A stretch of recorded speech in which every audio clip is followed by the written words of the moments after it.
Every 14 seconds, a star dies somewhere in the observable universe. Around many of those stars, planets once held liquid water, thick atmospheres, and every ingredient life would ever need. But nobody was home. Not because life failed to start. Not because civilizations destroyed themselves. Because the window closed. Habitable conditions on any planet are temporary. They open, they drift, and they shut. Often long before anything complex has time to evolve, let alone build a radio telescope. The Fermi Paradox asks why the universe is silent. The usual answer says, civilizations destroy themselves before reaching the stars. But there is a colder answer, one backed by planetary science and stellar evolution.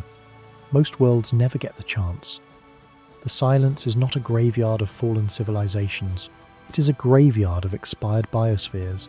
If you enjoy deep journeys into the biggest questions in science, I would really appreciate it if you hit that like button and subscribe. It helps more than you might think, and it keeps content like this coming.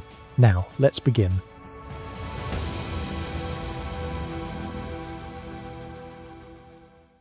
There are at least 100 billion stars in the Milky Way. That is a conservative estimate. Some models push the number past 400 billion.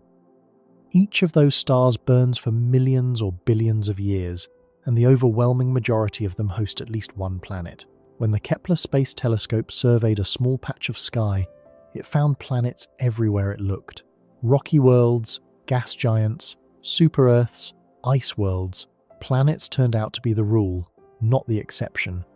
Current estimates suggest there could be more planets in our galaxy than there are stars. Billions of those worlds orbit within their star's habitable zone, the region where surface temperatures could allow liquid water to exist. Billions, not millions, not thousands. Billions of potentially habitable worlds in a single galaxy. And our galaxy is one of roughly 2 trillion galaxies in the observable universe. So where is everybody? That question, in various forms, has haunted science for over 70 years. It is called the Fermi Paradox, named after physicist Enrico Fermi, who reportedly posed it over lunch at Los Alamos in 1950. The story goes that Fermi and his colleagues were discussing flying saucers and the likelihood of extraterrestrial civilizations. Fermi did some quick mental arithmetic, factoring in the number of stars, the age of the galaxy, and the time it would take a spacefaring civilization to colonize even a fraction of it. Then he asked a question that sounded casual but cut straight to the bone. Where is everybody? The logic behind his question is devastating in its simplicity. The Milky Way is approximately 13 billion years old. The Sun is roughly 4.5 billion years old. That means billions of stars formed billions of years before ours. If even a small fraction of those stars hosted planets where life arose and evolved into technological civilizations, some of those civilizations would have had a head start of millions or even billions of years. A civilization with a million-year head start on humanity would be unimaginably advanced. Even using relatively slow interstellar travel, a species expanding outward at a fraction of the speed of light could colonize the entire galaxy in tens of millions of years. That sounds like a long time until you remember that the galaxy is 13 billion years old. Tens of millions of years is less than 1% of available time. The galaxy has had enough time for a single civilization to fill it thousands of times over. Yet we see nothing, we hear nothing. No signals, no probes, no structures, no mega engineering projects visible to our telescopes. No anomalies in starlight that would indicate somebody harvesting energy from their sun. The sky is quiet. The galaxy looks exactly the way it would look if nobody else were home. And it is not for lack of trying on our part. We have been listening for over 60 years. The modern search for extraterrestrial intelligence began in 1960, when astronomer Frank Drake pointed the 25-meter dish at Green Bank, West Virginia, toward 2 nearby sun-like stars and listened for narrow-band radio signals that might indicate a technological source. He heard nothing. The project, called OSMA, lasted only a few months, but it established the template for every search that followed.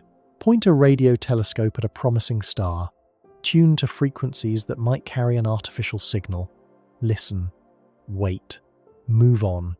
Since OSMA, the search has expanded by orders of magnitude. The Arecibo Observatory in Puerto Rico, before its collapse in 2020, was used for decades to scan the sky for structured radio emissions. The Allen Telescope Array in California was built specifically for this purpose. Breakthrough Listen, the most ambitious search program ever funded, has dedicated hundreds of hours of observation time on some of the world's most powerful radio telescopes, scanning millions of stars across billions of frequency channels. The program has surveyed nearby stars, nearby galaxies, and the galactic plane itself, looking for anything that does not match a natural astrophysical source. The results are the same: silence. There have been tantalizing false alarms. The WOW signal, detected by Ohio State University's radio telescope in 1977, was a strong, narrowband signal that matched the expected profile of an artificial transmission. It lasted 72 seconds and was never detected again, despite repeated attempts to relocate it. Decades of analysis have failed to conclusively identify its source, though recent work has suggested it may have been produced by a natural hydrogen cloud. Other candidate signals have surfaced over the years. Every single one has either been traced to a terrestrial source, an instrumental artifact, or a natural astrophysical phenomenon. More than 60 years of searching, across billions of frequency channels, pointed at thousands of stars. Nothing confirmed, no signal, no beacon, no whisper. The Great Silence is not a theoretical abstraction. It is an observational result. We have looked, and the universe has not answered. This is the Great Silence. And the gap between what we should see and what we actually see is enormous. It is not a small statistical puzzle. It is a screaming contradiction between the math and the evidence. The universe appears to be set up for life to emerge everywhere, and yet as far as we can tell, the cosmos is empty. Scientists have proposed dozens of potential solutions. Maybe we are simply the first technological civilization in the galaxy, the earliest species to cross the threshold. Maybe alien civilizations exist but are deliberately hiding, choosing not to reveal themselves. Maybe they communicate using methods we cannot detect. Maybe the distances between stars are simply too vast for meaningful expansion. Maybe we have already been visited and did not recognize it. Each of these proposals has defenders. Each has weaknesses. But one solution has dominated the public conversation about the Fermi Paradox for decades, because it feels intuitively right and because it mirrors our deepest anxieties about ourselves. That solution says civilizations destroy themselves. The argument goes like this: any species intelligent enough to develop technology is also intelligent enough to develop weapons. Nuclear weapons, biological weapons, artificial intelligence that escapes its creator's control. Civilizations reach a critical threshold where their destructive power outpaces their wisdom, and they annihilate themselves before they ever become interstellar. The Great Silence is not mysterious at all under this framework. It is simply the sound of one civilization after another, lighting a match in a room full of gasoline. You have probably heard some version of this argument before. It appears in documentaries, in popular science books, in late-night conversations about the fate of humanity. It is compelling because it feels personal. We look at our own species, at our nuclear arsenals and climate crises and political instability, and we recognize the pattern. Of course, civilizations destroy themselves. We might do it, too. The Fermi Paradox becomes a cautionary tale, a warning from the cosmos. Get your act together, or the Great Silence will claim you next. This framing has shaped how an entire generation thinks about extraterrestrial life. It shows up in the Drake equation, the famous framework developed by astronomer Frank Drake in 1961 to estimate the number of communicating civilizations in the galaxy. The Drake equation multiplies together a series of factors: the rate of star formation, the fraction of stars with planets, the fraction of planets that develop life, the fraction of life that becomes intelligent, the fraction that develops detectable technology, and finally a variable called L, the average lifetime of a communicating civilization. In the self-destruction model, L is short. Civilizations arise, broadcast for a few centuries, then go dark. The galaxy may have produced millions of intelligent species, but at any given moment, almost none of them are still transmitting. It is an elegant argument. It accounts for the silence without requiring anything exotic. No conspiracies, no zoo hypotheses, no cosmic sensors, just the bleak mathematics of self-destruction playing out across billions of worlds. And yet, there is a problem with the self-destruction answer that rarely gets discussed. It assumes every civilization that ever arises eventually reaches the point where self-destruction becomes possible. It assumes life consistently evolves toward technology. It assumes the bottleneck is at the end of the process, after a species has already risen to dominance on its world, after it has already built cities and split atoms and reached for the stars. The filter, in this model, sits at the very top of the staircase. Life climbs all the way up and then falls off the edge. But what if most worlds never make it that far? What if the bottleneck is not at the top of the staircase, but somewhere in the middle? What if the vast majority of potentially habitable planets lose their ability to support complex life long before anything intelligent has time to evolve? This is a different kind of terrifying. The self-destruction model has a villain, a conscious agent that makes a catastrophic choice. It implies agency, drama, a moment of failure that could have been avoided. Somewhere, a president pushes a button. Somewhere, an algorithm goes rogue. Somewhere, a species burns through its resources and chokes on its own waste. These are stories we understand. They have characters and stakes, and the possibility of a different ending. The answer we are about to explore has no villain, no button, no moment of failure, no choice at all. It is not a story about what civilizations do to themselves. It is a story about what the universe does to planets, slowly, indifferently, and without exception. To understand it, you need to abandon an assumption you probably did not even know you were making. You need to abandon the idea that habitable means permanent. When scientists describe a planet as habitable, they usually mean it exists in the habitable zone of its star, the orbital band where temperatures are right for liquid water. This sounds like a fixed property. You either are in the zone or you are not. Your planet is either habitable or it is not. But this framing is dangerously misleading. It treats habitability as a state, a category, a label that applies forever once granted. In reality, habitability is a process. It is a phase. It is a window that opens and eventually closes. A habitable window is the finite interval during which a planet's surface conditions can support liquid water, complex chemistry, and the kind of energy gradients that biology requires. The window opens when the right combination of factors aligns: a magnetic field strong enough to shield the atmosphere from stellar radiation, an atmosphere thick enough to maintain surface pressure and greenhouse warming, a stable energy source from the host star, tectonic or volcanic activity to cycle carbon and regulate climate, and liquid water to serve as a solvent for chemistry. Every one of these factors is temporary, every single one, and each one can fail independently of the others. Magnetic fields depend on convection currents in a planet's molten core.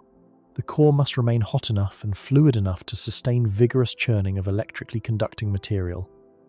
On Earth, this dynamo is powered by the slow crystallization of the inner core and the residual heat from planetary formation. But crystallization is a one-way process. The inner core grows larger over geological time. The heat gradually dissipates. Eventually, on any rocky planet, the convection slows, the magnetic field weakens, and when it dies, the atmosphere is exposed to the stellar wind, a stream of charged particles pouring off the host star. Over hundreds of millions of years, the stellar wind strips the atmosphere molecule by molecule, thinning it until surface pressure drops too low for liquid water to persist. The planet does not need to suffer a catastrophe. It simply needs to cool. Atmospheres themselves are not permanent features. They are maintained by a balance between outgassing from volcanic activity and loss through various escape mechanisms. Thermal escape carries light molecules like hydrogen upward and out of the gravitational well. Photodissociation breaks water molecules apart in the upper atmosphere, freeing hydrogen to drift into space. Sputtering by stellar wind ions knocks heavier molecules free one by one. If volcanism slows because the planet's interior cools, the supply of fresh gas dwindles. If the host star becomes more active or more luminous, the escape rate increases, the atmosphere erodes. Without adequate atmospheric pressure, water cannot remain liquid on the surface. It either freezes, sublimates into vapor that escapes to space, or both. An atmosphere is not a permanent possession. It is a budget, with income and expenses, and when expenses exceed income for long enough, the account empties. Stars are not stable either. Every star on the main sequence is slowly brightening as it ages. The Sun today is roughly 30% brighter than it was when it first ignited 4.5 billion years ago.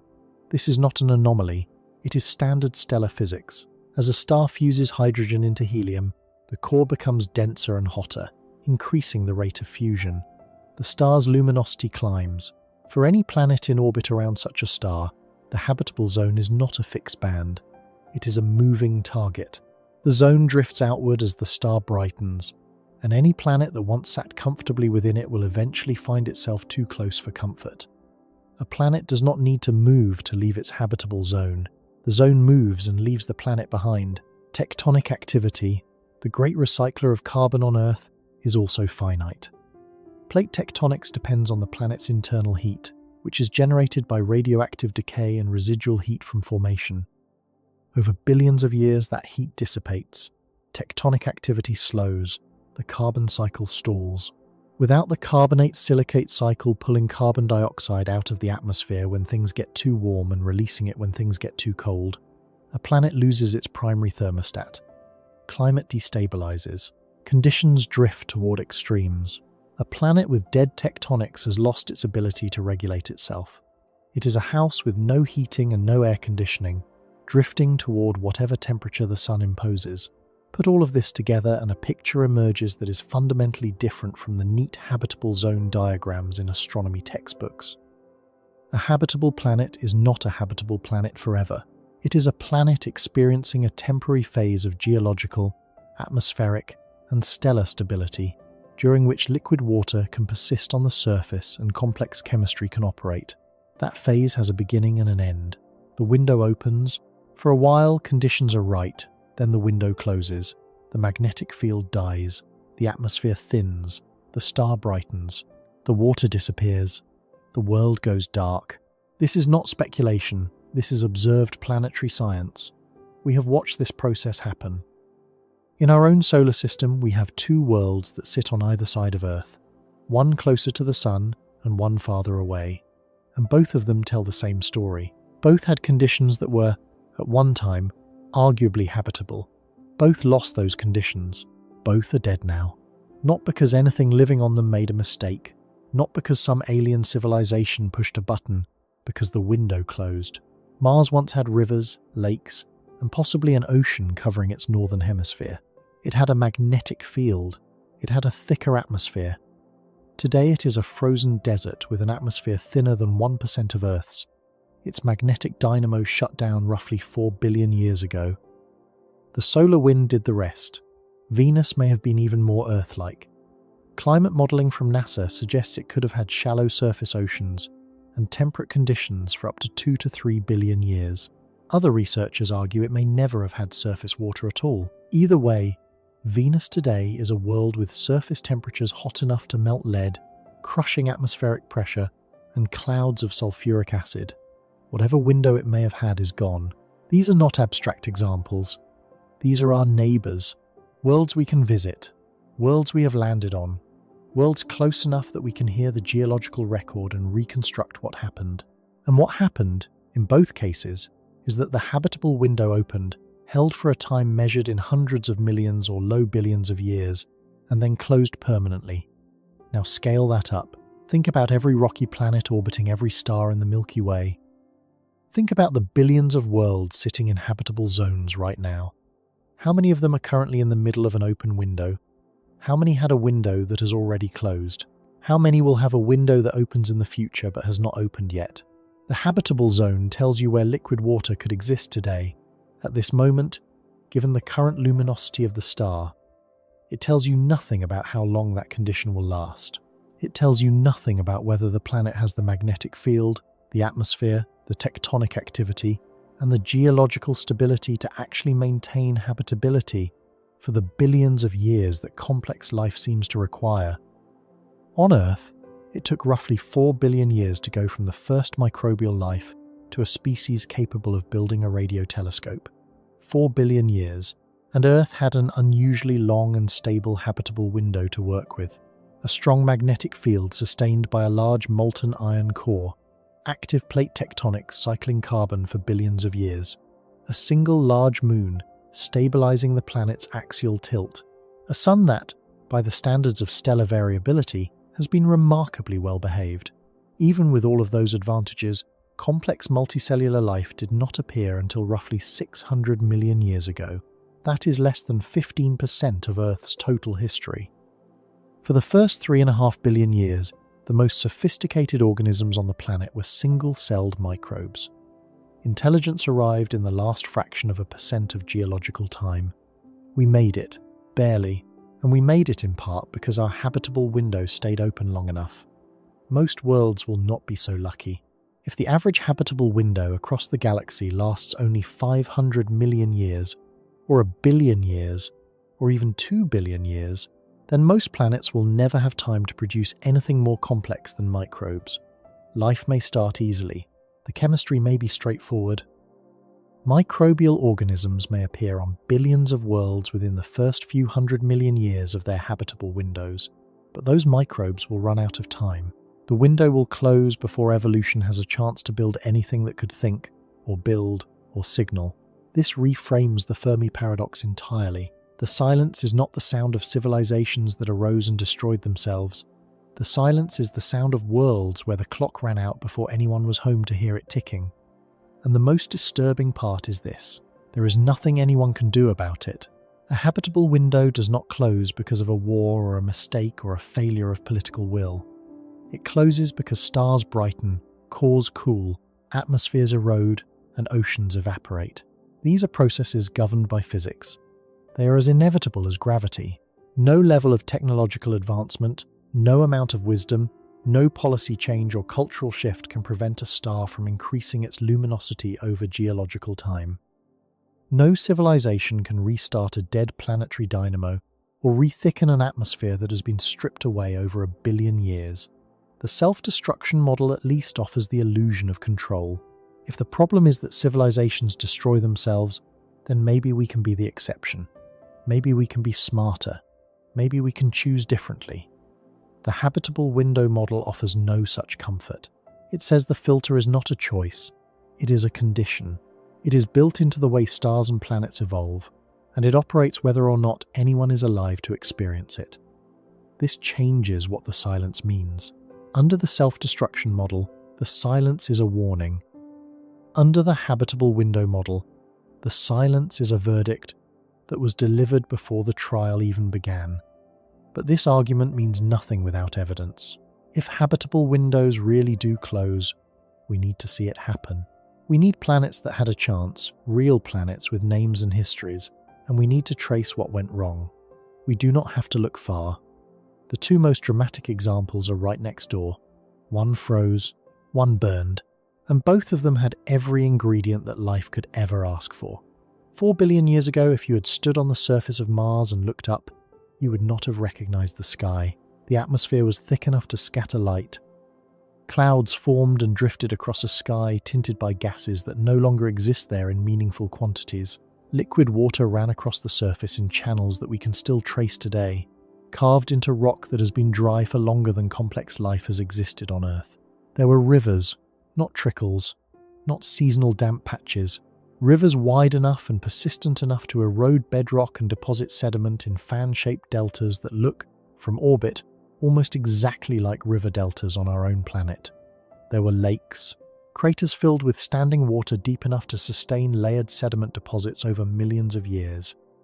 And there may have been an ocean, a vast body of water covering much of the northern lowlands, with a shoreline that some researchers claim to have mapped from orbital data. The scale of water features on ancient Mars is staggering. Val S. Marineris, the largest canyon system in the solar system, stretches roughly 4,000 kilometers across the Martian surface, roughly 9 times the length of the Grand Canyon on Earth, and up to 4 times as deep in places. While the canyon system itself was shaped primarily by tectonic forces, evidence of water erosion runs throughout its walls and floors. Outflow channels emerging from the eastern end of the canyon system are among the largest flood features anywhere in the solar system. These channels were carved by catastrophic releases of water, floods so immense that nothing in recorded human history compares. Billions of cubic meters of water surging across the landscape, carving channels dozens of kilometers wide and hundreds of meters deep, depositing sediment fans that spread across the northern lowlands. This was not a planet with a trickle of moisture. This was a planet where water was a defining force in the geology.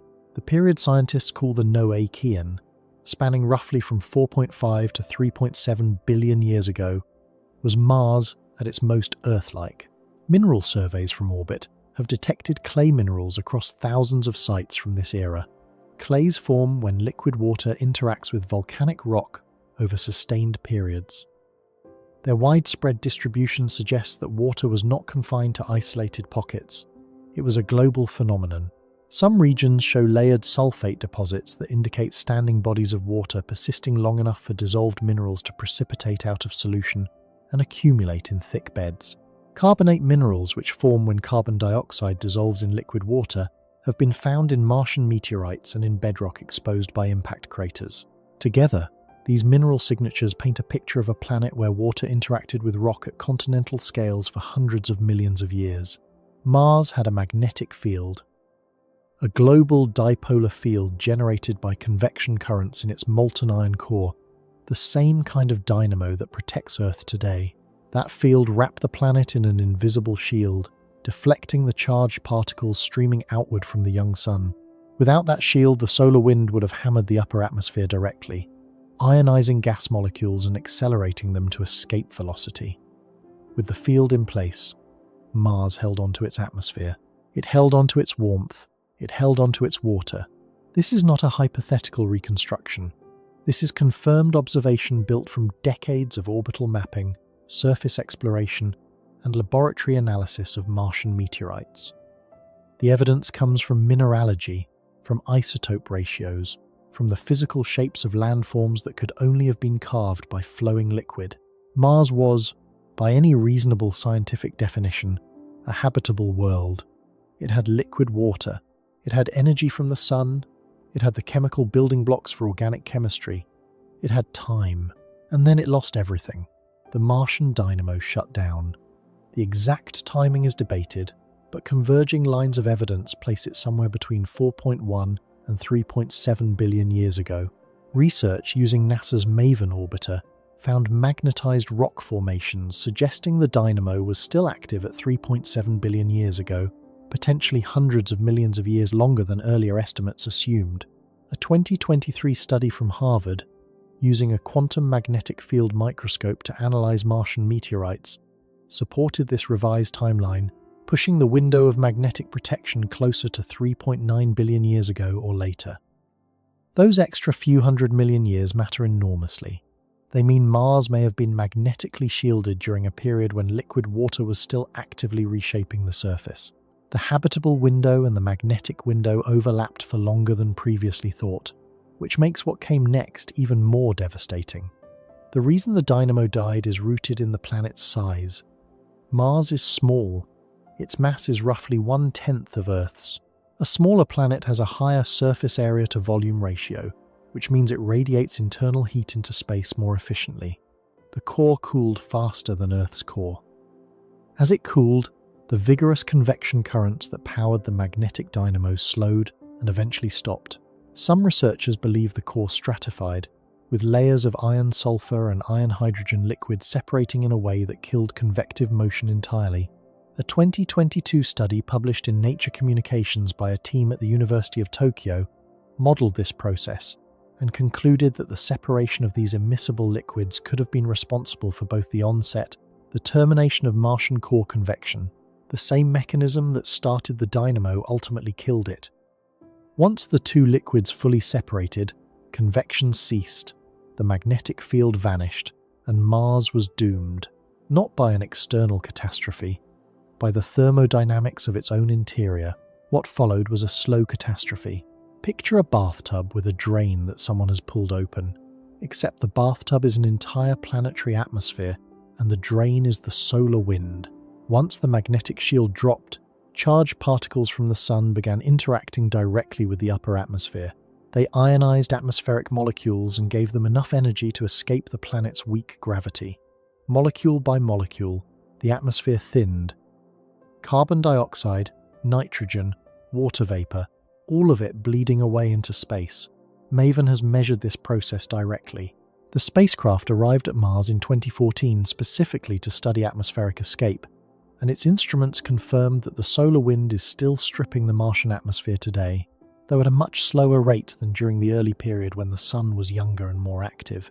In its youth, the sun rotated faster and produced a solar wind that was dramatically more intense. The stripping would have been ferocious. MAVEN's measurements, combined with models of the ancient solar wind, suggest Mars may have lost 1 to 2 bars of carbon dioxide to space over the past 4 billion years. That is an atmosphere comparable in surface pressure to Earth's, simply peeled away and scattered into the void. As the atmosphere thinned, surface pressure dropped. Below a certain pressure threshold, liquid water cannot exist on the surface regardless of temperature. It either freezes or sublimates directly from ice to vapor. Mars crossed that threshold. Its rivers stopped flowing. Its lakes dried up or froze solid. Whatever ocean existed in the northern lowlands was lost, some of it locked into subsurface ice, some of it escaping to space as dissociated hydrogen and oxygen. The transition was not instantaneous. There may have been an extended twilight period during the Hesperian era, roughly 3.7 to 3 billion years ago, when water appeared episodically. Volcanic eruptions or impact events may have temporarily thickened the atmosphere enough to allow brief periods of surface flow, but these were last gasps. The overall trajectory was one-directional: thinner atmosphere, lower pressure, less water, colder temperatures. Today, Mars has an atmosphere that exerts less than 1% of Earth's surface pressure. Surface temperatures average around -60 degrees Celsius. Liquid water cannot persist anywhere on the surface under current conditions. The habitable window did not just narrow, it slammed shut. But here is what makes Mars so haunting in the context of the Fermi Paradox. Life may have actually started there. In September 2025, NASA announced what it called the strongest indication yet that ancient Mars may have hosted microbial life. The Perseverance rover, operating in Jezero crater, had been exploring a formation called Bright Angel, an ancient riverbed on the crater's western edge. Within that formation, the rover examined a rock called Cheavar Falls and drilled a core sample nicknamed Sapphire Canyon. Jezero crater itself is one of the most compelling geological sites on Mars. It is an ancient impact crater, roughly 45 kilometers across, that was once filled with a lake fed by at least one major river channel.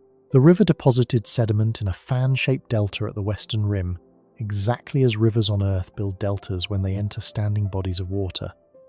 Orbital imagery shows the delta in extraordinary detail. Layered sediment beds, channels that shifted over time as the delta grew, boulder-strewn deposits at the base suggesting episodes of high-energy flooding. This was not a puddle, it was a lake system that persisted long enough to build a complex geological record. Recent analysis published in 2025 showed that Jezero crater experienced multiple distinct episodes of fluid activity. The water chemistry changed over time, shifting from acidic conditions to more alkaline ones. Different mineral assemblages were deposited in different layers, recording a dynamic and evolving aqueous environment. On Earth, these kinds of chemically shifting water systems are considered especially favorable for prebiotic chemistry and the origin of life, because they provide a variety of energy gradients and mineral surfaces for organic molecules to interact with. Jezero was not just wet. It was chemically active in exactly the ways that origin of life researchers consider promising. It was within this environment that Perseverance found the Sapphire Canyon sample. Analysis revealed something remarkable. The mudstone contained sub-millimeter scale nodules and millimeter scale reaction fronts enriched in iron phosphate and iron sulfide minerals, likely vivianite and greigite. These mineral patterns were spatially associated with organic carbon. On Earth, this specific combination of features, organic carbon interacting with iron phosphate and iron sulfide in these particular geometric arrangements, is most commonly associated with microbial metabolism. The textures were nicknamed poppy seeds and leopard spots by the research team because of their visual appearance under the rover's instruments. The research team, led by Joel Hurowitz of Stony Brook University, published their findings in the journal Nature. They noted that they had found no particularly strong evidence for any non-biological mechanism that could explain the observed patterns. Acting NASA Administrator Sean Duffy described it as the closest the agency had ever come to discovering life on Mars. This is a candidate biosignature, not confirmation. The distinction is critical and deserves emphasis. A biosignature is a physical or chemical feature that is consistent with biological processes. A confirmed detection of past life would require ruling out all plausible non-biological explanations, which cannot be done with rover instruments alone, no matter how sophisticated those instruments are.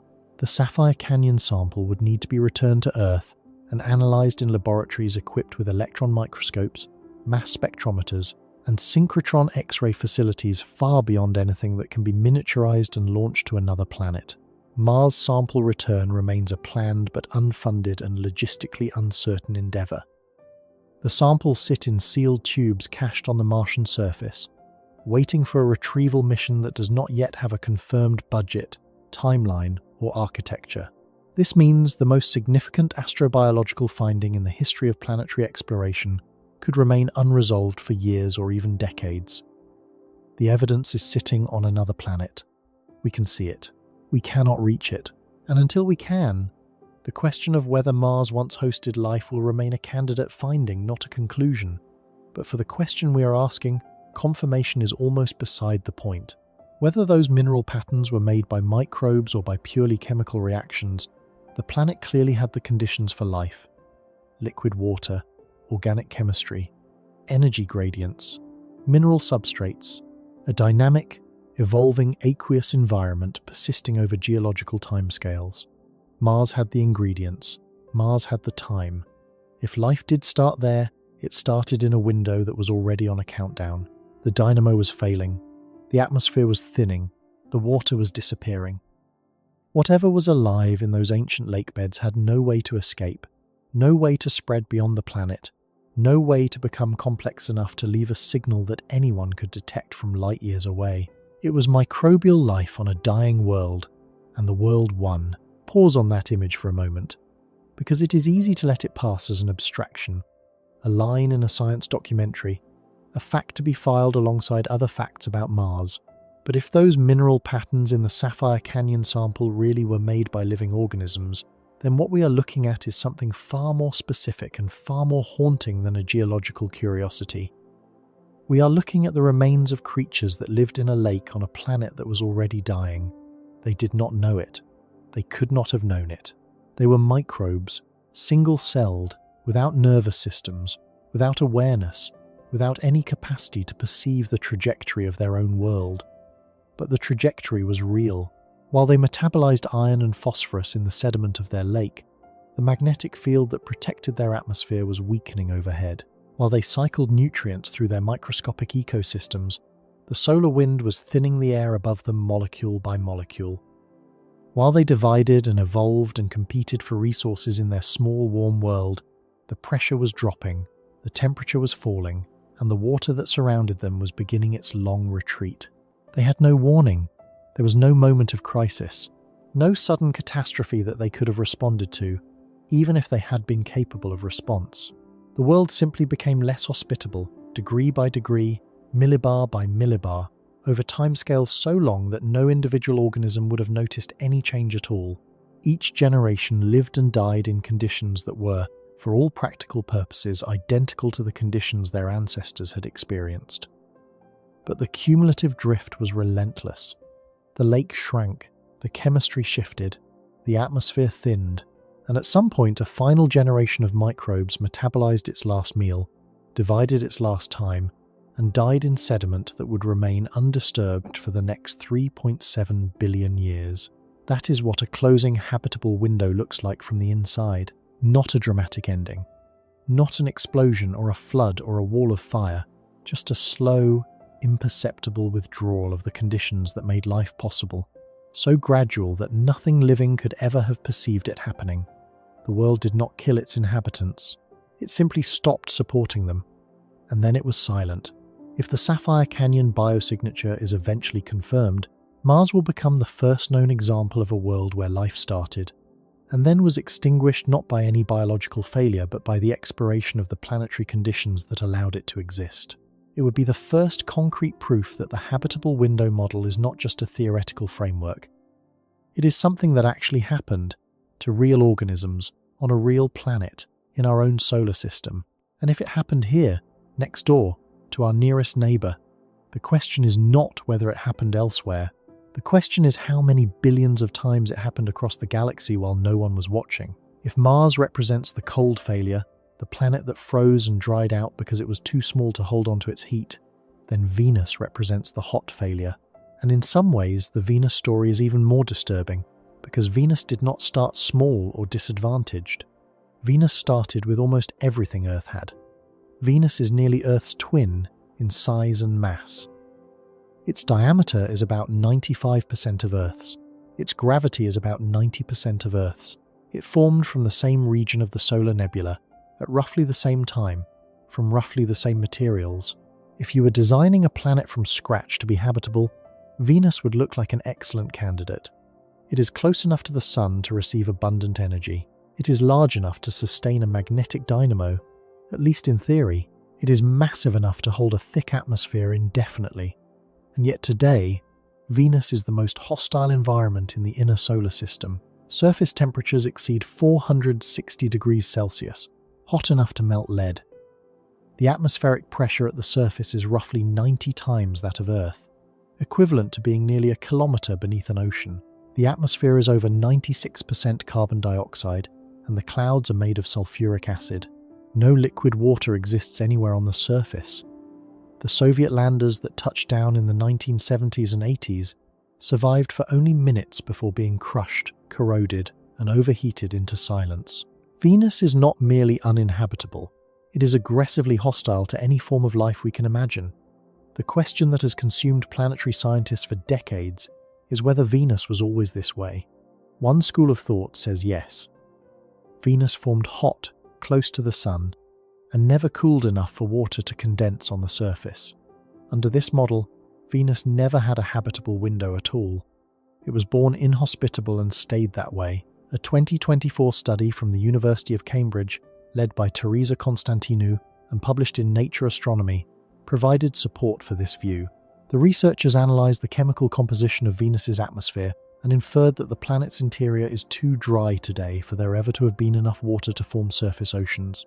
Their argument is that the rate at which the atmosphere destroys water, carbon dioxide, and carbonyl sulfide requires continuous volcanic replenishment, and the volcanic outgassing rates required to maintain the current atmosphere are inconsistent with a water-rich interior.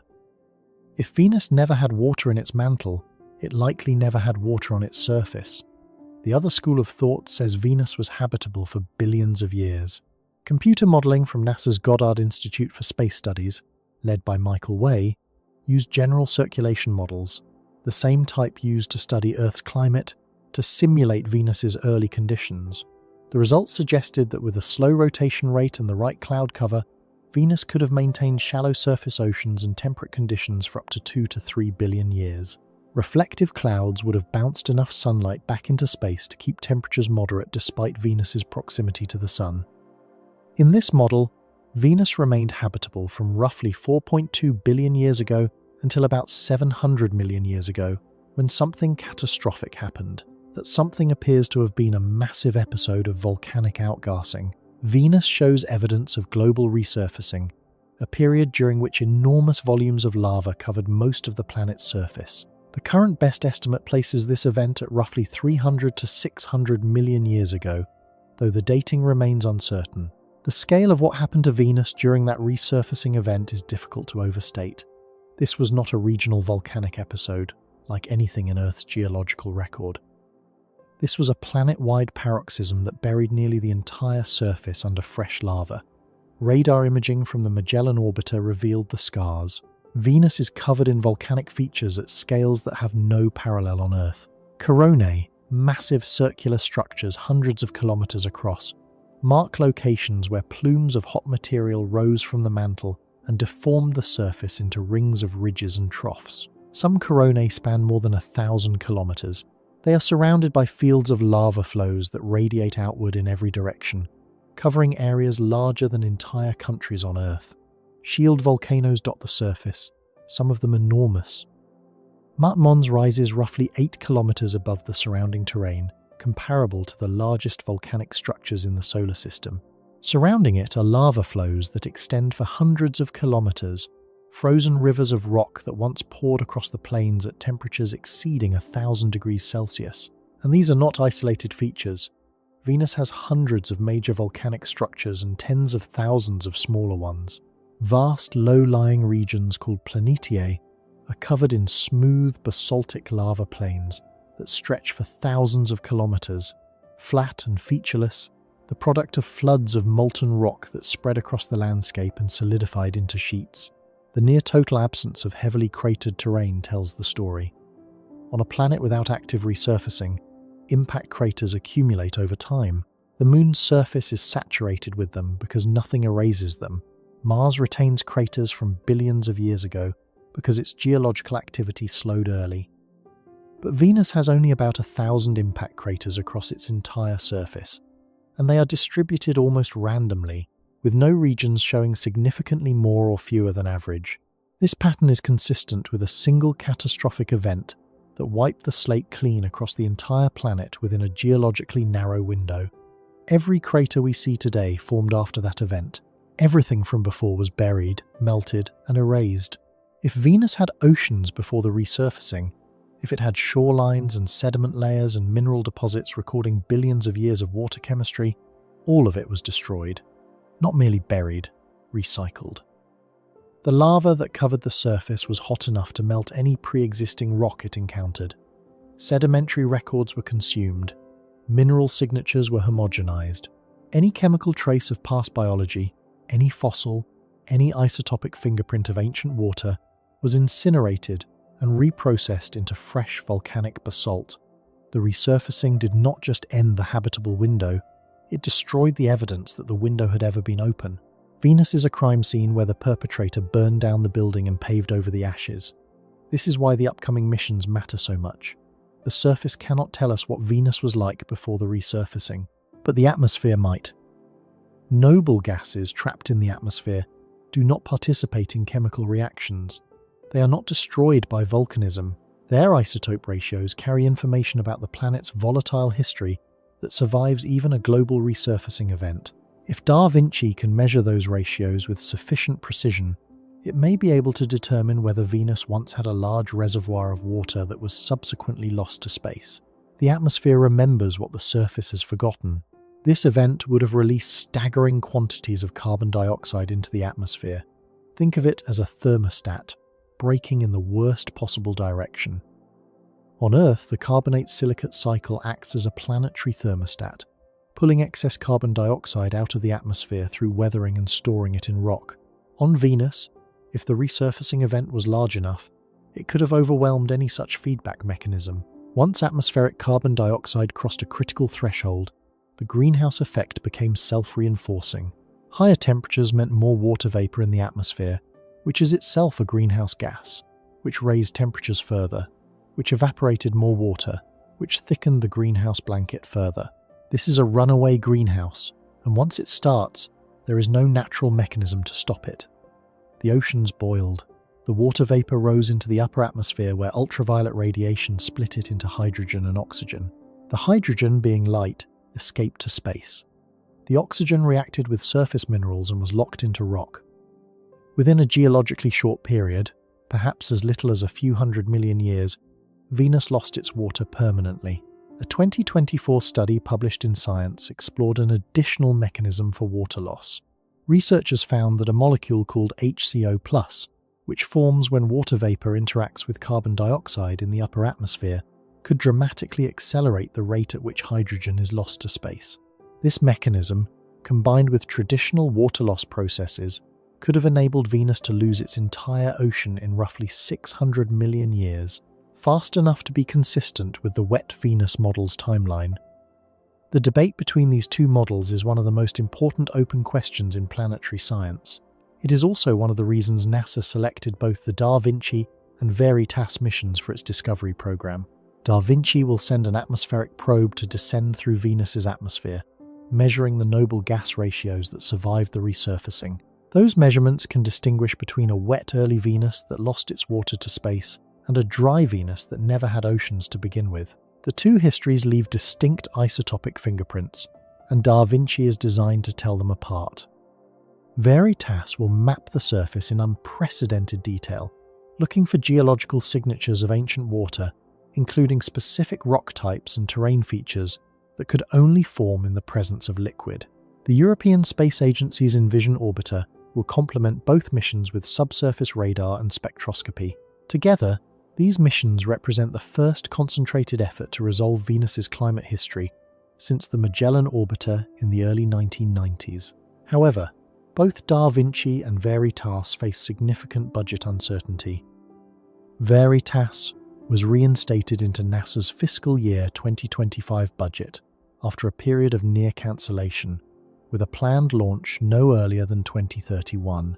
Da Vinci is tentatively targeting a launch window around 2030 to 2032, but both missions are listed for cancellation under the proposed 2026 NASA budget. Whether they fly depends on funding decisions that have not been finalized. The answers Venus holds about planetary habitability may remain locked away for years longer than scientists hoped. But for the argument we are making, the debate about Venus's early oceans actually strengthens the central point rather than weakening it. Consider both outcomes. If the wet Venus model is correct, then Venus had a habitable window that lasted roughly 3 billion years. That is an enormous span of time. Life on Earth was already well established 3 billion years into its habitable window. Microbial ecosystems were thriving. Photosynthesis may have already evolved. If Venus had comparable conditions for a comparable duration, life could plausibly have started there too. And then the window closed. The runaway greenhouse erased everything. Whatever might have been swimming in those Venusian oceans was obliterated by a planetary transformation so thorough that no trace of it survives on the surface. The lava flows of the global resurfacing event would have buried, melted, and reprocessed every square meter of the planet's crust. Any fossil, any chemical trace, any mineral signature of past biology would have been incinerated and recycled into fresh volcanic rock. Venus would be the ultimate example of a world that had every chance, held it for billions of years, and lost it all. Not just the life, the evidence that life ever existed. If the dry Venus model is correct, the implication is different but equally devastating. It means that an Earth-sized planet, with Earth-like mass and composition, orbiting the same star as Earth, at only a marginally closer distance, never became habitable at all. The habitable window never opened. The conditions that seem so promising on paper, the right size, the right materials, the right energy, were not enough. Even a planet that looks almost identical to Earth can fail entirely. And if that can happen in our own solar system, to our nearest planetary neighbour, it can happen everywhere. Either way, Venus tells us that habitable windows are not guaranteed. They are not a default state that Earth-sized worlds naturally settle into. They are fragile, contingent, dependent on a chain of factors that must all align and must all hold steady for billions of years. Break one link in the chain and the window never opens. Break it later and the window closes early. Now stand back and look at what Mars and Venus are telling us together. On one side of Earth sits a world that had rivers, lakes, and possibly an ocean, but was too small to keep its magnetic field, too small to hold its atmosphere, and too small to sustain its internal heat. Its window opened early and closed early, perhaps within 1 billion years or less. On the other side sits a world that was the right size but may have been too close to the sun, or may have had the right conditions for billions of years, only to lose everything in a volcanic catastrophe. One froze, one burned, both are dead. Earth sits between them, the middle child, the one that, through some combination of size, distance, composition, magnetic properties, tectonic behavior, and perhaps sheer luck, managed to keep its window open long enough for life to become complex, for intelligence to emerge, For technology to develop, for a species to build a telescope and point it at its neighbours and ask what went wrong, and even Earth's window is not permanent. We will come to that. Number 5. Could event. Technology to develop. But first, consider the scale of what Mars and Venus represent. These are not exotic worlds in distant star systems that we know only as dots of light in a spectrograph. These are planets we have mapped in detail, planets we have landed on, planets we have driven robots across. We know their geology, we know their atmospheric composition, we know their histories, at least in broad strokes, and both of them, independently, tell the same story. Habitable conditions are temporary. Worlds that start with every ingredient life needs can lose all of it through processes that are entirely natural, entirely predictable, and entirely beyond the control of any organism that might be living there. This is what makes the habitable window argument so different from the self-destruction argument. Self-destruction requires a civilization to exist first. It requires intelligence, technology, agency. It requires someone to be home when the crisis arrives. The habitable window model requires nothing of the sort. It operates on worlds where nothing more complex than a bacterium has ever existed. It operates on worlds where life never started at all. It is a filter that acts on planets, not on civilizations, and it acts through the ordinary physics of stellar evolution and planetary geology. Mars did not fail because Martians made bad decisions. Mars failed because it was too small to maintain a dynamo. Venus did not fail because Venusians built too many factories. Venus failed because its volcanic geology overwhelmed its climate system, or because it was never in the right thermal regime to begin with. In neither case was there a choice. There was only physics. If you are looking for the great filter, this is where you should look first. Not at the end of the story, where civilizations rise and fall. Not at the beginning, where the chemistry of life first assembles itself from raw molecules. Look at the middle. Look at the long, slow interval between microbial life and detectable complexity. Look at the billions of years during which a world must remain stable, warm, wet, and shielded for evolution to have any chance of producing something that can think. Most worlds will not hold together that long. Most habitable windows will close before anything in them has time to become interesting. The microbes will live and die in their warm little ponds, and then the ponds will freeze or boil, and that will be the end of the story. But Mars and Venus are only 2 data points. 2 planets around one star. If we want to understand how common this problem really is, we need to look at the galaxy as a whole. We need to ask what kinds of stars most planets orbit, and whether those stars can keep a habitable window open long enough for complexity to emerge. The answer is not encouraging, because most of the galaxy's stars are red dwarfs, and red dwarfs, it turns out, are the most deceptive hosts in the cosmos. If you picked a star at random from the Milky Way, you would almost certainly pick a red dwarf. These small, cool, dim stars account for roughly 70 to 75% of all stars in the galaxy.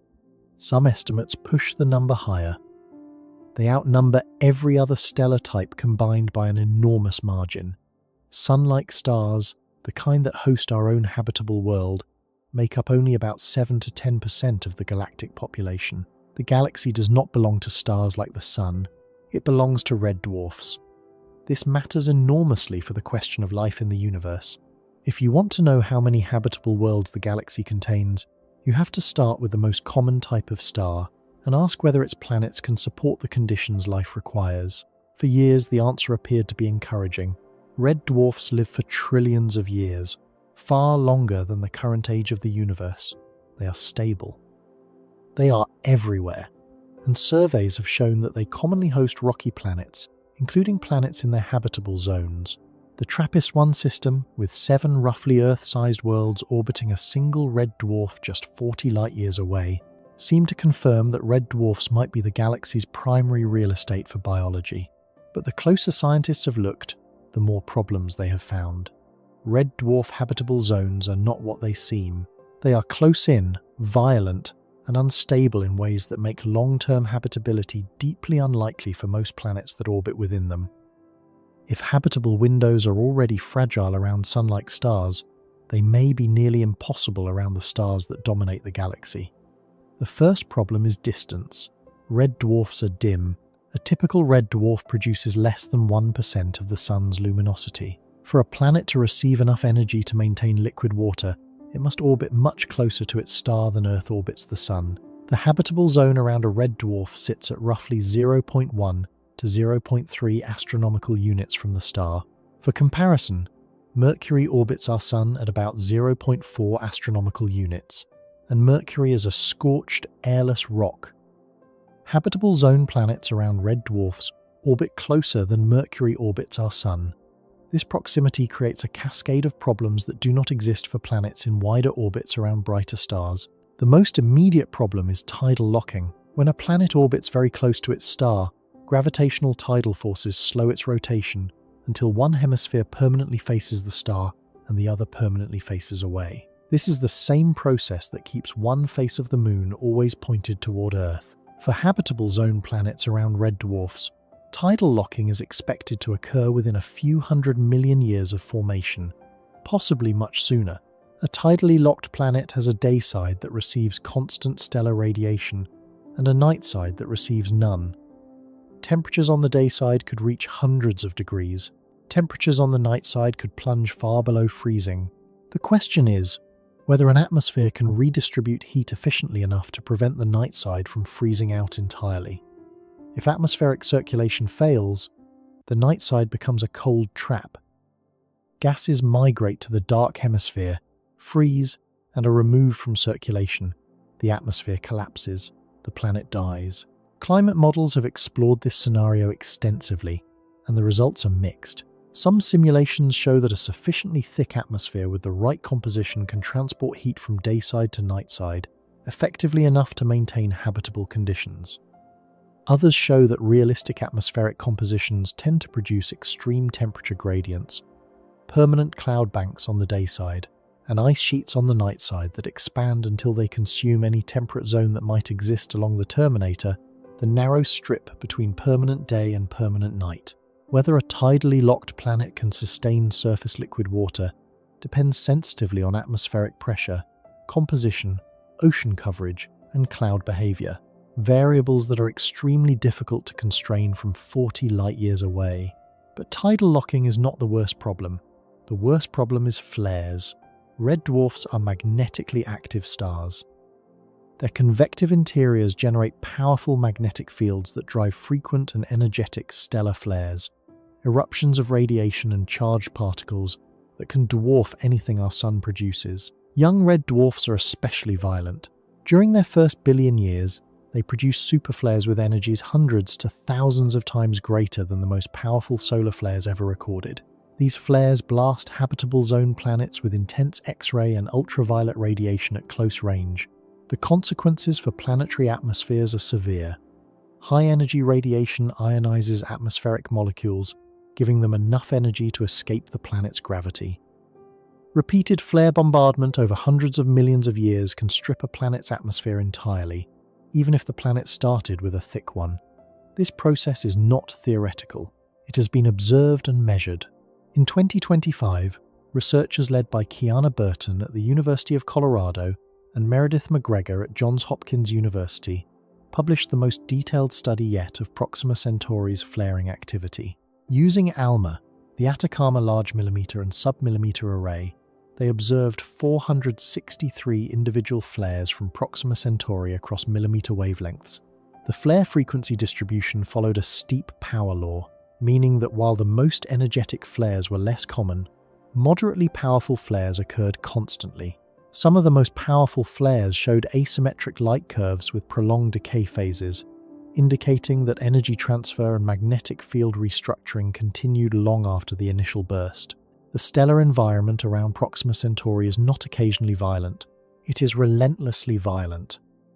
Proxima Centauri b, the nearest known exoplanet to Earth, orbits within this storm. It sits at roughly 0.05 astronomical units from its star, well within the habitable zone but also well within the kill zone for atmospheric stripping. NASA research published in the Astrophysical Journal Letters estimated that Proxima Centauri b is subjected to superflares roughly every 2 hours. The cumulative radiation dose received by the planet over billions of years would be immense. Without an extraordinarily strong magnetic field, far stronger than Earth's, the planet has no credible mechanism for retaining a meaningful atmosphere. And generating a strong magnetic field requires a large, rapidly rotating molten core, which is difficult to maintain on a tidally locked world where rotational energy is being drained by tidal forces. The scientific consensus, as of late 2025, is that Proxima Centauri b is unlikely to be habitable, not because it sits in the wrong orbit. Its orbit is fine by classical habitable zone standards, but because the star it orbits will not allow it to keep the atmosphere it needs. Now look at the system that was supposed to be the best case. TRAPPIST-1 is a red dwarf roughly the size of Jupiter, orbited by 7 rocky planets, 3 of which sit in or near the habitable zone. The system was hailed as a goldmine for exoplanet science.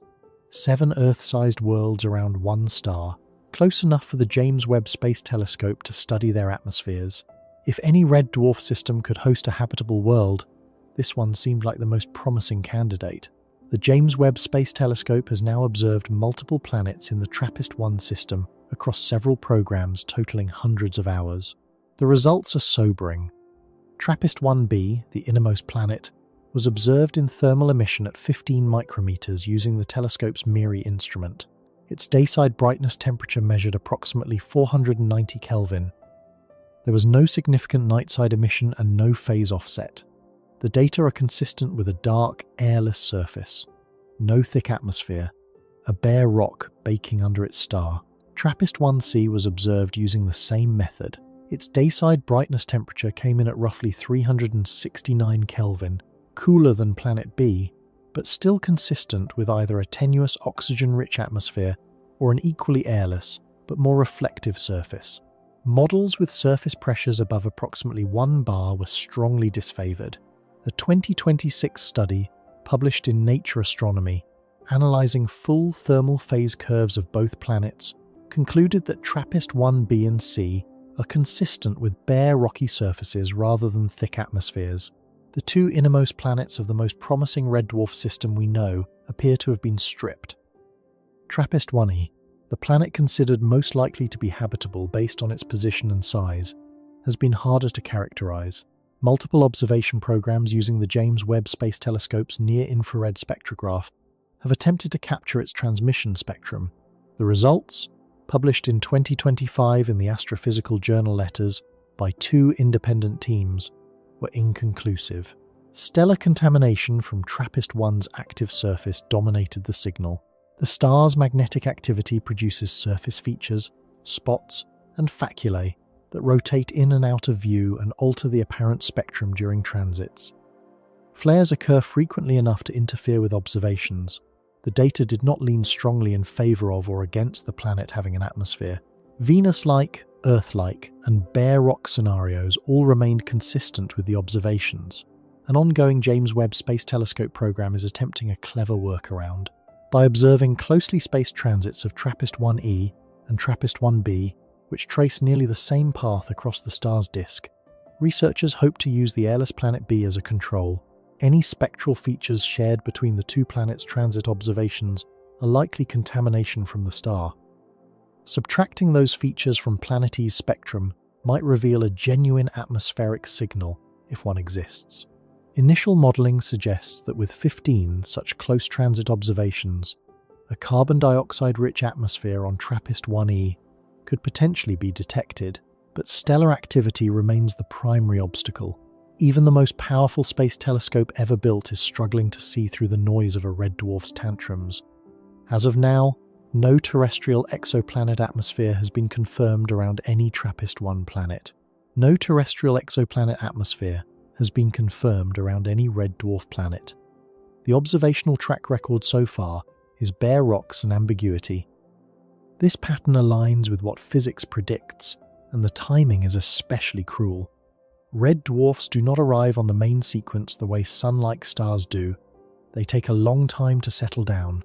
A Sun-like star contracts from its birth cloud and reaches stable hydrogen fusion relatively quickly, within tens of millions of years.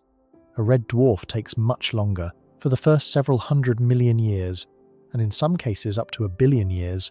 A red dwarf is significantly more luminous than it will be once it stabilizes. During this pre-main sequence phase, the star can be 2 to 10 times brighter than its eventual stable luminosity. This means that planets currently sitting in the habitable zone were, during the star's youth, well inside the zone of intense radiation. This creates a devastating timing problem. The planets form early, the star is violent early, the atmosphere stripping happens early. By the time the red dwarf settles onto the main sequence and its habitable zone becomes genuinely habitable, the damage is already done. The planets have already lost their atmospheres. They are already bare rocks. The stable trillion-year lifetime of the star stretches ahead of them, but it is a lifetime without atmosphere, without water, without any chance of biology. The planets were born into a window that was not yet open, endured a bombardment that closed it before it began, and now orbit a quiet star with nothing left to show for it. This is a brutal irony.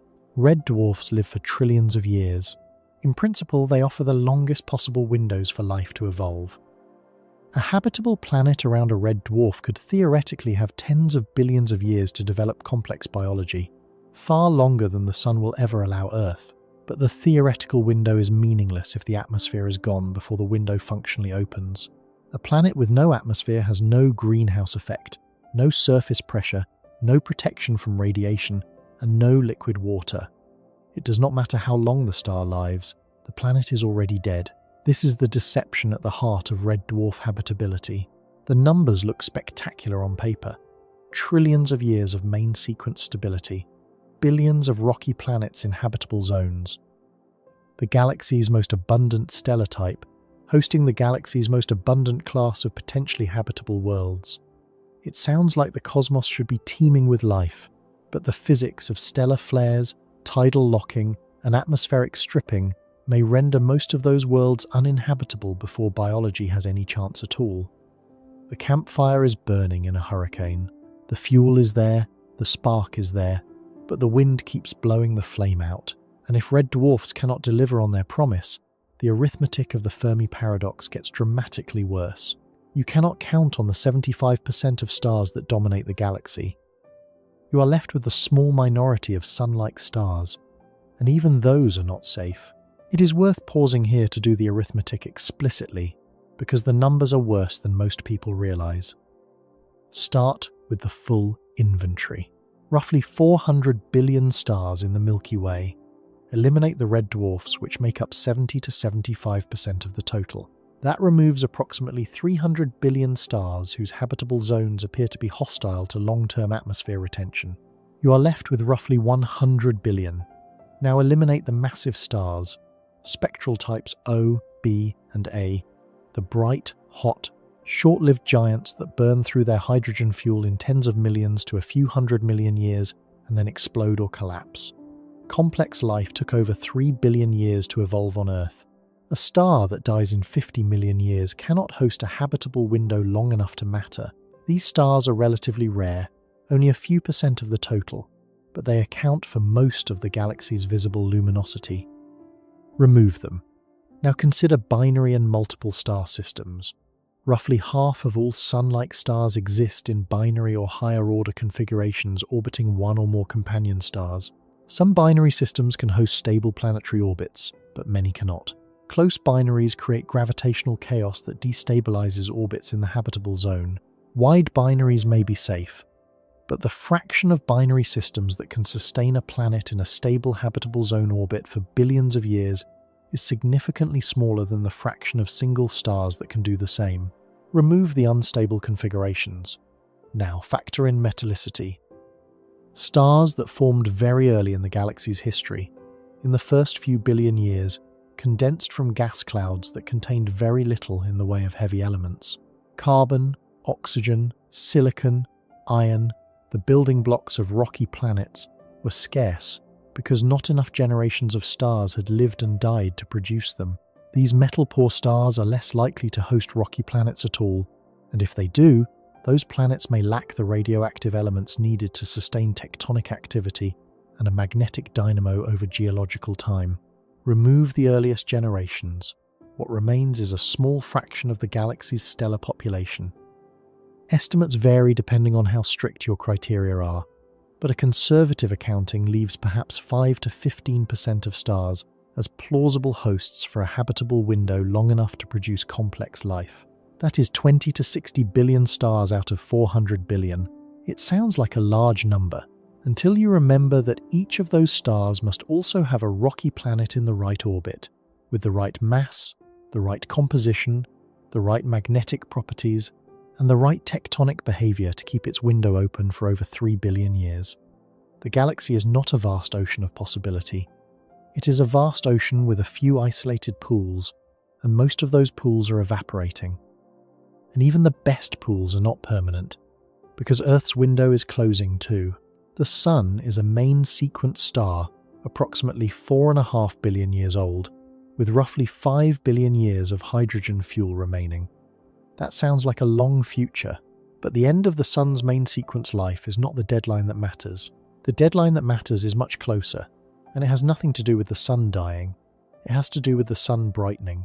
Like all main sequence stars, the Sun is gradually increasing in luminosity as it ages. Helium accumulates in the core from hydrogen fusion. The core contracts slightly and heats up. Fusion reactions proceed faster. Energy output rises. The Sun is approximately 30% brighter today than it was when it first formed. It will continue brightening at roughly 10% per billion years for the remainder of its main sequence life. This slow brightening has a direct consequence for Earth's habitability that most people have never heard of. Earth's long-term climate stability depends on a geological process called the carbonate-silicate cycle. This is the planet's thermostat. When temperatures rise, chemical weathering of silicate rocks increases. Rainwater absorbs carbon dioxide from the atmosphere, forming a weak acid that reacts with silicate minerals in exposed rock. The weathering products wash into rivers, flow to the ocean, and eventually precipitate as carbonate minerals on the seafloor. This pulls carbon dioxide out of the atmosphere. Less carbon dioxide means a weaker greenhouse effect, which cools the planet. When temperatures fall, weathering slows, carbon dioxide accumulates from volcanic outgassing. The greenhouse effect strengthens, and the planet warms. This feedback loop has kept Earth's surface temperature within a habitable range for over 3 billion years despite the Sun's increasing luminosity. But the thermostat has a limit. As the Sun continues to brighten, the carbonate-silicate cycle will work harder and harder to compensate, pulling more and more carbon dioxide out of the atmosphere. Eventually, atmospheric carbon dioxide concentrations will drop below the minimum threshold required for photosynthesis. Plants die. The base of the terrestrial food web collapses. Complex land life ends. Most estimates place this threshold at approximately 1 billion years from now. The sequence of events is worth tracing in detail, because it is the sequence that almost every habitable world in the galaxy will follow, given enough time. Within the next 500 million years, the Sun will be roughly 5% brighter than it is today. That sounds modest, but it will be enough to significantly accelerate silicate weathering. Atmospheric carbon dioxide will decline, slowly at first, then faster. C3 plants, which include the vast majority of trees, shrubs, and food crops, require a minimum carbon dioxide concentration of roughly 150 parts per million to photosynthesize. As carbon dioxide drops toward that threshold, forests will thin, grasslands will expand at the expense of woodlands. Agricultural productivity, if any descendants of human civilization are still practicing it, will decline. Eventually, C3 photosynthesis will become impossible. The vast majority of plant species will go extinct. C4 plants, which include many grasses and some crops like corn and sugarcane, use a more efficient photosynthetic pathway that can function at lower carbon dioxide concentrations.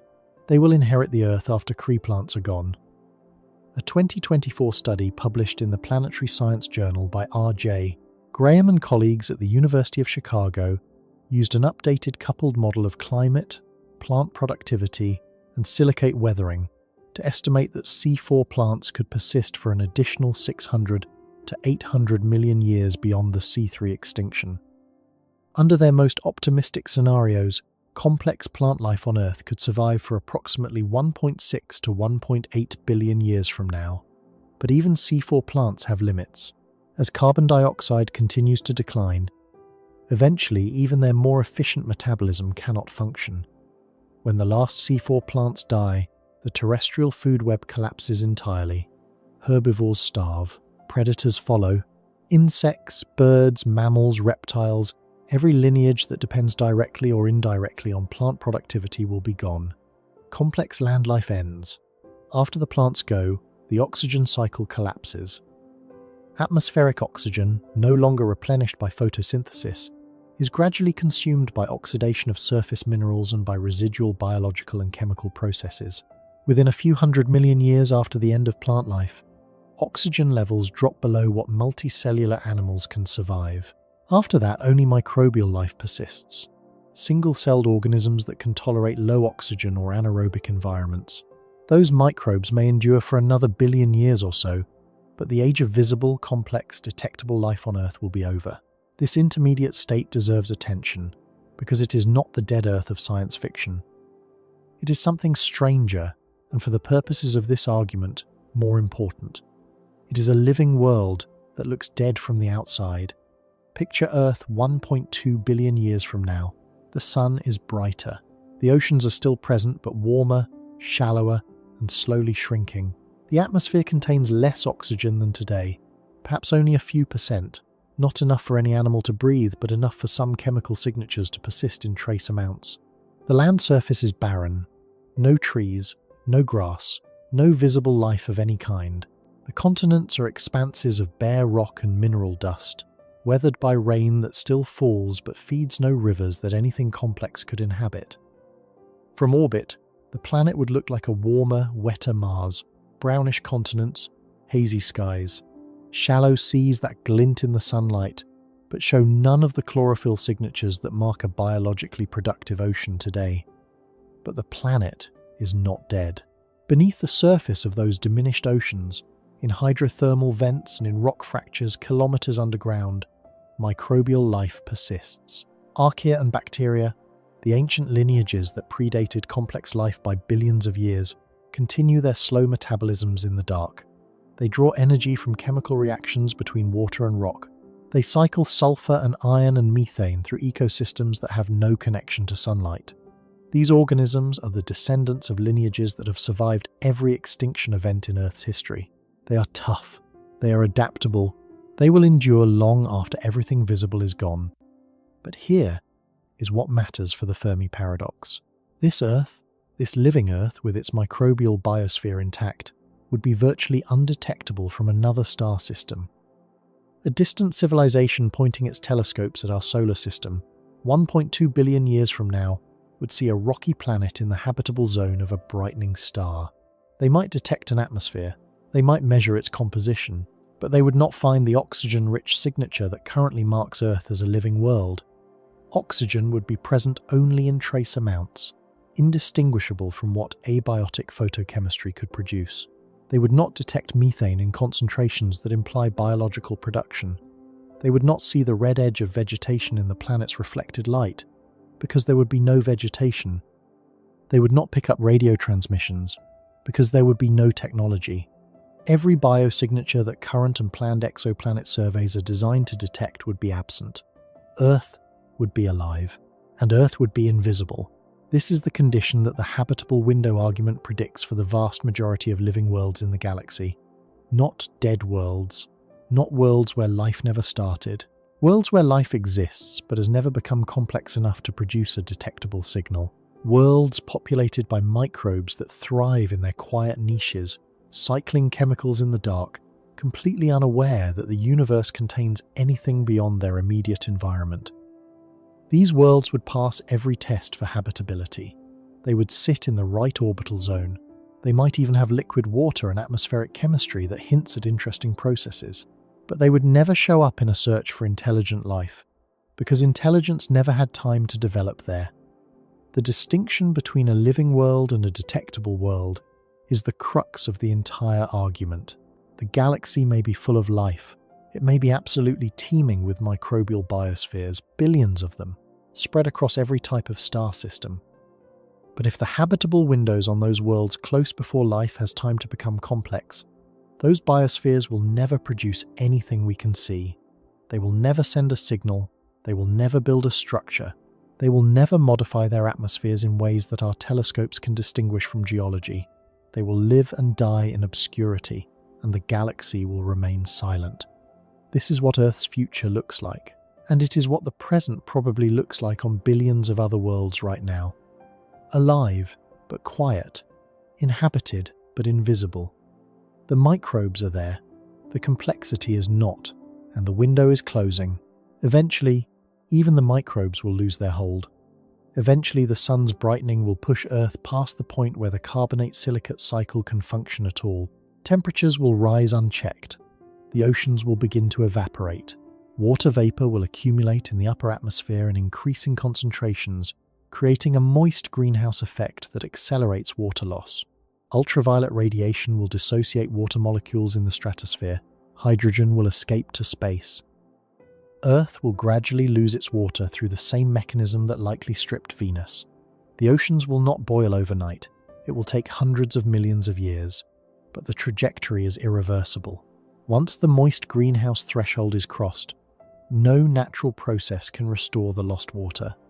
Surface temperatures will continue to climb. Somewhere around 1.5 to 2 billion years from now, even microbial life at the surface may become impossible. Earth will resemble a younger Venus, hot, desiccating, its remaining atmosphere thickening with carbon dioxide outgassed from a surface that can no longer weather it away. The planet will become uninhabitable long before the sun expands into a red giant. This is not a distant apocalyptic scenario. The candle is already burning at both ends. Earth has been habitable for roughly 4 billion years. It has perhaps 1 to 2 billion years of complex habitability remaining. That means we are past the midpoint. The window is more than halfway closed. Sit with that for a moment. Earth, the one world we know for certain that produced complex life, intelligence, and technology, managed it only by existing in a habitable window that was unusually long and unusually stable. And even that window is finite. Even Earth is on a clock. The sun does not care what lives on the third planet. It will brighten on schedule. The carbonate-silicate cycle will fail on schedule. The oceans will evaporate on schedule. And when they do, Earth will join Mars and Venus as another dead world in an ordinary solar system around an ordinary star. Now assemble the full picture. Mars had a window. It closed roughly 4 billion years ago. Whatever life may have started there ran out of time in the first act. Venus may have had a window lasting billions of years. It closed in a runaway greenhouse. Or Venus may never have had a window at all. Either way, the planet closest to Earth in size and composition is a lifeless furnace. The majority of the galaxy's stars are red dwarfs whose habitable zones appear to be hostile to atmosphere retention. The most studied red dwarf planetary systems show stripped inner worlds and ambiguous results for habitable zone candidates. No terrestrial exoplanet atmosphere has been confirmed around any red dwarf, and Earth itself, the single known success story, is past the halfway point of its own habitable window. Complex life has less than 2 billion years remaining. Intelligence emerged in the last sliver of geological time, a few million years earlier or later in the planetary timeline, and the conditions might not have been right. Every piece of evidence points in the same direction. Habitable conditions are temporary. They are temporary around dim stars and bright stars. They are temporary on small planets and large ones. They are temporary in the inner solar system and the outer reaches of habitable zones. The window opens. Chemistry begins. And then, almost always, the window closes before chemistry has time to become biology, before biology has time to become complexity, and before complexity has time to become anything that could build a telescope, launch a probe, or send a signal. This is not a theory about one planet or one type of star. It is a pattern written into the fundamental physics of how stars evolve and how planets age. And it leads to a conclusion about the Fermi Paradox that is colder than self-destruction and more final than any war. In 1998, economist Robin Hanson published an argument that has shaped how scientists think about the Fermi Paradox ever since. He called it the Great Filter. The logic is straightforward. Between dead matter and a galaxy-spanning civilization, there is a long chain of steps. Raw chemistry must become self-replicating molecules. Self-replicating molecules must become cells. Cells must become complex organisms. Complex organisms must become intelligent. Intelligence must develop technology. Technology must reach interstellar capability. Somewhere along this chain, Hansen argued, there must be at least one step that is extraordinarily unlikely or extraordinarily difficult. Otherwise, the galaxy would already be full of visible civilizations. The fact that it is not means something is filtering almost every world out before it reaches the end of the chain. The question that has consumed researchers ever since is where the filter sits. If the filter is early, at the origin of life itself, then the hardest step is abiogenesis, the transition from non-living chemistry to the first self-replicating system. Under this model, the universe is full of sterile worlds where the chemical dice simply never rolled the right combination. Life is so improbable that Earth may be one of an extremely small number of worlds where it ever began. The silence is explained because most planets never get past step 1. This is a comforting answer in one sense. If the filter is behind us, if the hardest part is something we have already passed through, then perhaps the road ahead is clear. Perhaps civilizations that arise have a good chance of surviving and expanding. We already won the cosmic lottery. The danger is over. If the filter is late, at the stage of technological civilization, then life is common, but civilizations consistently destroy themselves. Nuclear war, ecological collapse, engineered pandemics, artificial intelligence that turns on its creators. Under this model, the galaxy has produced millions of intelligent species, but every single one has burned itself out before spreading to the stars. The silence is explained because the final step, surviving your own technology, is nearly impossible. This is a terrifying answer because it implies the filter is ahead of us. We have not passed it yet. We are walking toward it right now. These two positions, early filter and late filter, have dominated the conversation for decades. But there is a third possibility that neither camp addresses. A possibility that the evidence from Mars, Venus, red dwarf systems, and Earth's own closing window points toward with increasing clarity. The filter is not at the beginning. The filter is not at the end. The filter sits in the middle. The middle filter does not operate on chemistry. Abiogenesis may be easy. The building blocks of life, amino acids, nucleotides, lipids, form readily under a wide range of conditions. We find organic molecules in meteorites, in interstellar gas clouds, in the atmospheres of gas giants. The raw materials for life are everywhere. It may be that simple microbial life arises on any world that has liquid water and a basic energy source for more than a few 100 million years. If that is the case, the galaxy may be full of microbes, billions of worlds hosting simple single-celled organisms swimming in warm water or clinging to mineral surfaces near hydrothermal vents. The middle filter does not operate on civilizations either. It does not require intelligence to arise and then fail. It does not need war, pollution, or technological hubris. It does not need anyone to make a mistake. The middle filter operates on time. It is the gap between simple life and complex life, between microbes and minds, between the first cell and the first signal. On Earth, that gap lasted over 3 billion years. For roughly 3/4 of our planet's history, the most complex organisms were single-celled. Multicellular life did not appear until about 600 million years ago. Intelligence, by any technological definition, appeared in the last few 100,000 years. Radio technology has existed for barely more than a century. If Earth's history were compressed into a single calendar year, bacteria would appear in late March, complex animals would not show up until mid-November, and human civilization would occupy the last fraction of a second before midnight on December 31st. 3 billion years. That is how long it took on a world with an unusually stable habitable window, an unusually strong magnetic field, an unusually active tectonic system, and an unusually well-behaved host star. 3 billion years of uninterrupted habitability between the first microbe and the first creature that could be called complex. Now recall what we have learned about habitable windows. Mars may have had a window of roughly 1 billion years, possibly less before its magnetic field died and its atmosphere was stripped. If life started there, it had perhaps 1/4 of the time Earth's biosphere had. Not enough. Venus, if it was habitable at all, may have had a window of 2 to 3 billion years. or perhaps much less, before the runaway greenhouse erased everything. Closer to Earth's timeline, but still likely too short for the transition to multicellular complexity. Habitable zone planets around red dwarfs may never develop functional habitable windows at all if their atmospheres are stripped during the star's violent youth. The math is unforgiving. If life requires approximately 3 to 4 billion years of continuous habitable conditions to produce anything more complex than microbes, and if most habitable windows in the galaxy last only a fraction of that time, then the overwhelming majority of living worlds will never produce complex life. They will produce bacteria. They will produce archaea.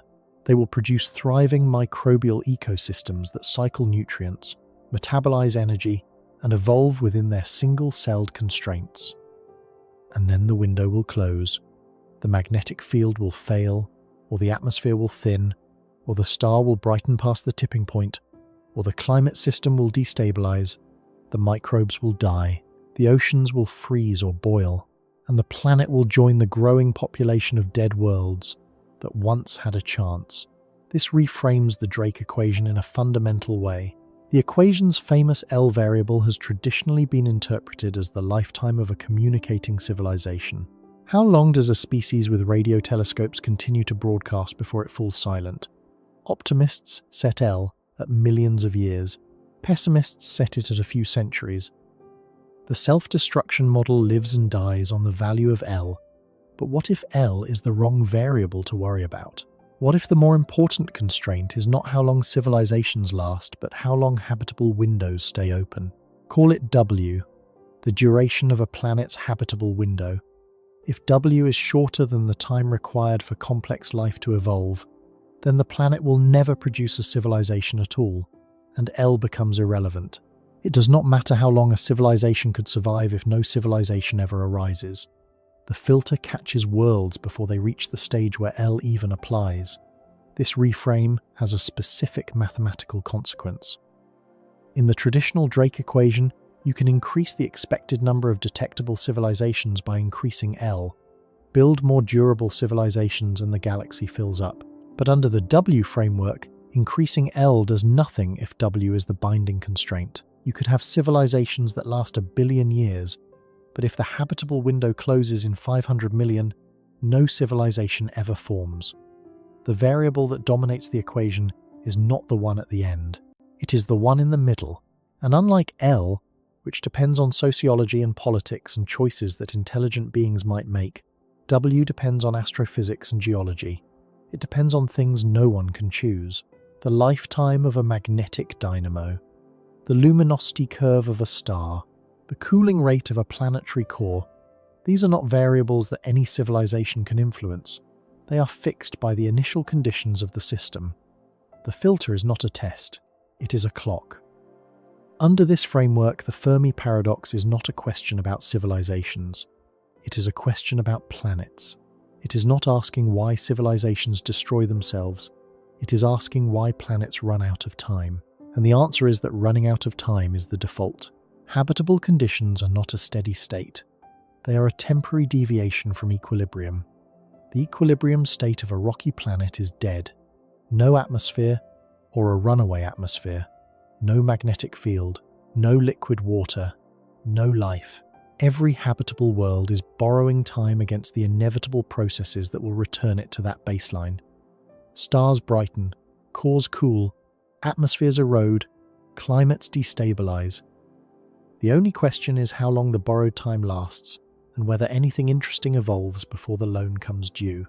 Earth's loan is coming due, not in 5 billion years when the sun exhausts its hydrogen, not in 4 billion years when Andromeda arrives. In roughly 1 billion years, when the carbonate silicate cycle fails and carbon dioxide drops below the threshold for photosynthesis, possibly 1.6 to 1.8 billion years if C4 plants buy extra time. After that, complex surface life on Earth is finished.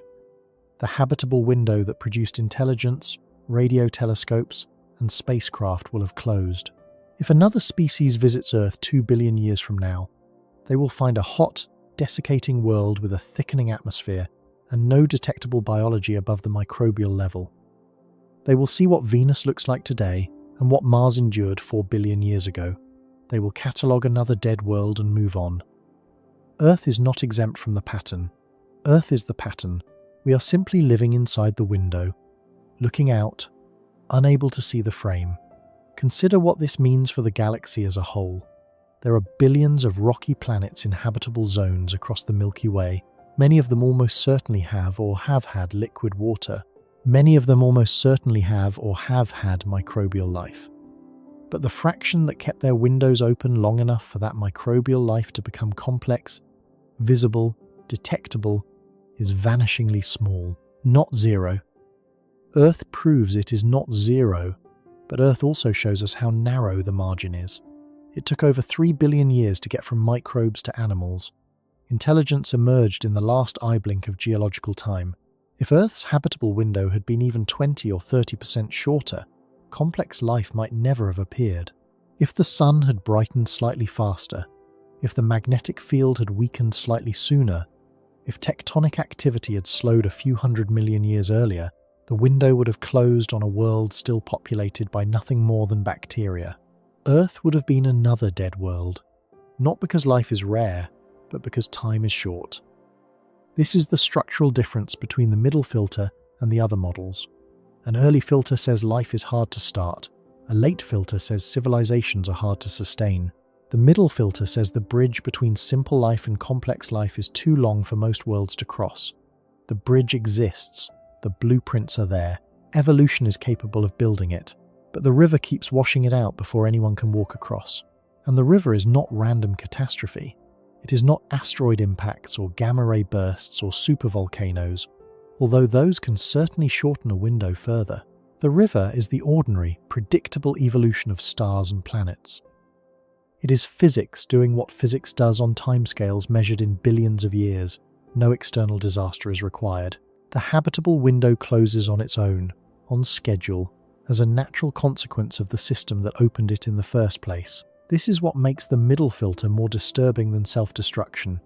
The self-destruction model contains implicit agency. Someone chose wrong. Someone failed. There was a moment, a decision point, a fork in the road where the civilization could have turned left instead of right. The tragedy is a moral one. It carries a lesson. Be wiser. Be more careful. Choose better. The middle filter contains no such comfort. There is no decision point. There is no fork in the road. There is no lesson to learn and no warning to heed. A world with microbes in its oceans does not choose to lose its magnetic field. A world with thriving biology does not vote on whether its star should brighten. The window closes because that is what windows do, and the microbes die not because they failed, not because they sinned, not because they lacked wisdom or restraint, but because they existed on a world with a finite lease, and the lease expired. Imagine a universe filled not with silent civilizations, but with expired biospheres. Worlds that had warm oceans and interesting chemistry for a few 100 million years and then froze. Worlds that sustained microbial ecosystems for 1 billion years and then lost their atmospheres. Worlds where something was beginning to get complex, where the first multicellular experiments were emerging in some alien sea, and then the star brightened past the threshold and the oceans began to evaporate. No drama, no war, no collapse, just a slow, silent closing of conditions, and then nothing. This is not a poetic interpretation. It is a defensible scientific picture of what the galaxy likely contains. If habitable windows are common but short, and if complex life requires billions of years of continuous stability, then the galaxy is almost certainly populated by dead worlds that had a chance and lost it. Not dozens of them, not thousands, billions. Billions of planets where liquid water once flowed, where organic chemistry once operated, where life may have once existed in microbial form. All of them dark now, all of them silent. Not because they failed, but because they expired. This is the graveyard universe. Not a graveyard of civilizations, a graveyard of biospheres. When you look up at the night sky, you are not looking at a quiet room where everyone is hiding. You are not looking at a field of civilizations that burn themselves out. You are looking at a cosmos full of clocks that have already run down. World after world after world where the conditions were right and then stopped being right, where the chemistry was promising and then the chemistry ended, where something was alive and then the window closed and it was not alive anymore. The silence is not a mystery to be solved by better radio telescopes or more sensitive detectors. The silence is the expected state of a universe where habitable conditions are temporary and complex life takes a very long time to evolve. We should expect silence. We should expect to look out at the galaxy and find nothing looking back. Because almost everywhere we look, the window is already closed. The microbes came and went. The oceans dried up or froze. The atmospheres thinned to nothing. And no one was ever home to notice. Earth got lucky, not a little lucky, extraordinarily lucky. We had the right mass to maintain a magnetic dynamo for over 4 billion years. We had the right distance from the right kind of star. We had active plate tectonics to regulate our climate. We had a large moon to stabilize our axial tilt. We had enough time, barely enough time. Complex life appeared in the last 15% of our habitable window. Intelligence appeared in the last fraction of a fraction. We are not the culmination of a process that was always going to work. We are the improbable survivors of a process that almost always fails, not through catastrophe but through the quiet expiration of the conditions that made it possible. And our window is still closing. 1 billion years, maybe 1.8 billion if we are fortunate. After that, the carbonate-silicate cycle fails. The plants die, the oxygen fades, the oceans eventually boil. Earth becomes another Venus, another data point in the ledger of dead worlds. The hourglass is running and there is no hand to turn it over. The Fermi Paradox does not need an exotic answer. It does not need hidden civilizations or self-imposed quarantines or dark forest theories or simulation hypotheses. It needs only one observation, confirmed by everything we know about stellar evolution, planetary geology, and the timeline of life on Earth. Habitable conditions are temporary. Complex life takes a long time. Most worlds run out of one before they achieve the other. That is the different, terrifying solution. Not that civilizations destroy themselves. Not that life is impossibly rare. Not that the galaxy is a dangerous place filled with predators or catastrophes. The solution is quieter than any of those. Colder, more final. The universe does not need a villain to explain the silence. It does not need a war, a plague, a rogue technology, or a cosmic censor. The silence is built into the physics of how stars age and how planets die. It is written into the luminosity curves of main sequence stars and the cooling rates of planetary cores and the erosion timescales of atmospheres under stellar wind. It is the natural consequence of a cosmos where everything is temporary and where the most interesting things take the longest to develop. We are not listening to a universe that refuses to answer. We are listening to a universe where almost every voice was silenced before it learned to speak. That is what the Fermi Paradox is really about. Not the failure of civilizations, the expiration of worlds, not the silence of the intelligent, the silence of the almost worlds that had oceans and lost them, worlds that had chemistry and lost it, worlds that had life and lost it, not through malice, not through negligence, through time. The galaxy is not empty because civilizations are fragile. The galaxy is empty because habitable windows are fragile, because stars do not wait, because magnetic fields do not last, because atmospheres are on loan and the loan always comes due, because every world that ever held water was a world with an expiration date, and most of those dates have already passed.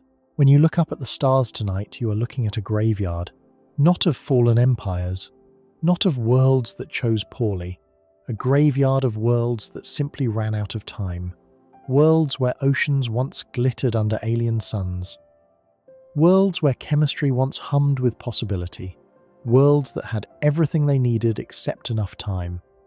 And the most terrifying part is not that those worlds failed, it is that there was never anything they could have done to succeed.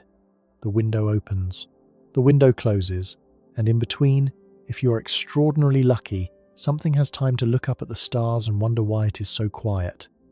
We are that something, for now.